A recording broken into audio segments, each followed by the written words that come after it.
Hi everybody, welcome back to this channel. Okay, in this video we will learn about recontext. Nah, pada kesempatan kali ini kita akan belajar tentang recontext. Have you remember what is recontext? Masih ingatkah apa itu recontext? Context is a text which retell event or experience from the past. Jadi, recontext adalah sebuah teks yang menceritakan kejadian atau event yang terjadi pada masa lampau. Nah, apa sih manfaat penulisan dari recontext itu? The purpose of recontext is to inform or to retell the past events. Jadi, tujuan penulisan dari teks recon adalah untuk memberitahukan atau menceritakan ulang kejadian di masa lampau. Setelah tadi kita mempelajari tentang pengertian dan juga manfaat mempelajari teks recon, mari kita belajar jenis-jenis dari teks recon. Yang pertama adalah personal recon. Personal recon ini biasanya menceritakan suatu kejadian yang dialami seseorang, baik itu senang maupun sedih. Contohnya, biasanya kita menulis diary, kehidupan yang sudah kita alami selama satu hari. Itu adalah contoh dari personal recounts. Yang kedua adalah biographical recounts. Ini biasanya menceritakan suatu perjalanan hidup suatu tokoh atau pahlawan. Contohnya autobiografi. Nah, bagaimana sih structure dari teks recon itu?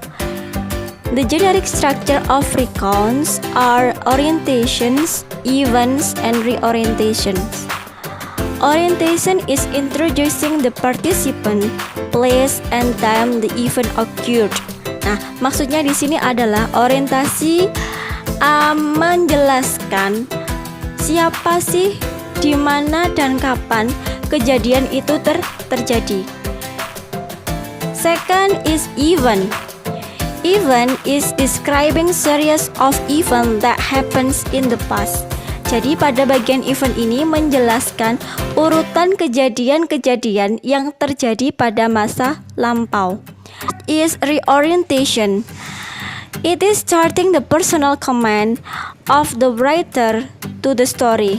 It is optional. Nah, pada orientation ini menceritakan komentar dari penulis itu terhadap cerita.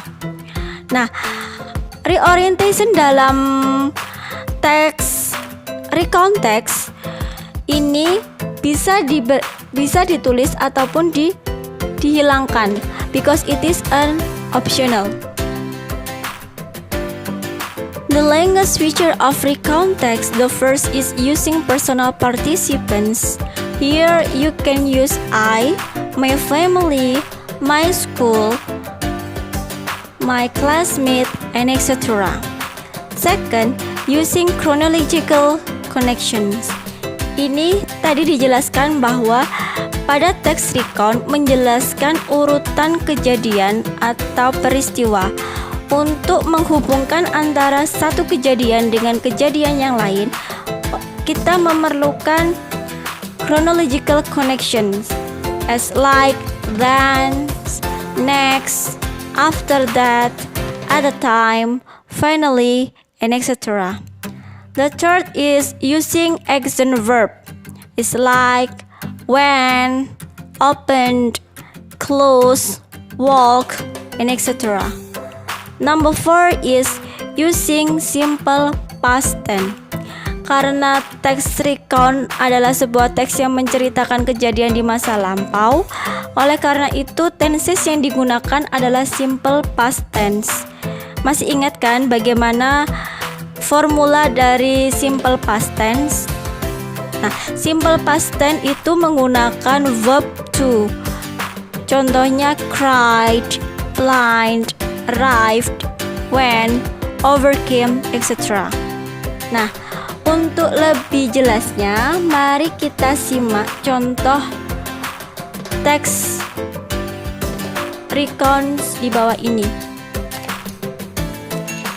The example of recount text, the title is Bandung as Sea of Fire. Please pay attention for the first paragraph. Bandung as Sea of Fire was blah blah blah until their homes. Nah, pada paragraf pertama ini yang disebut sebagai orientasi or orientation. Di sini menjelaskan kejadian apa yang terjadi, kapan kejadian itu terjadi, dan siapa saja yang terlibat dalam kejadian tersebut. Kemudian pada paragraf kedua dan ketiga, ini yang disebut sebagai series of event or event, urutan suatu kejadian. Kemudian the last paragraph is called as reorientation atau sebuah komen dari penulis terhadap cerita tersebut. Itu adalah generic structure dari text recount. Nah, sekarang perhatikan pada paragraf ketiga. Di situ ada kata then. Then adalah contoh dari chronological connection. And then occur, ada kata occurred. Occur, happened, destroyed adalah contoh dari penggunaan verb to and also accent verb. Nah, itu adalah contoh dari language feature of recount text. Bagaimana? Sudah paham belum? If you have any questions, you can write down your questions to the comment. Jika kalian punya pertanyaan, silahkan menulis pertanyaan kalian pada kolom komentar. That's all what we have learned today. See you the next material.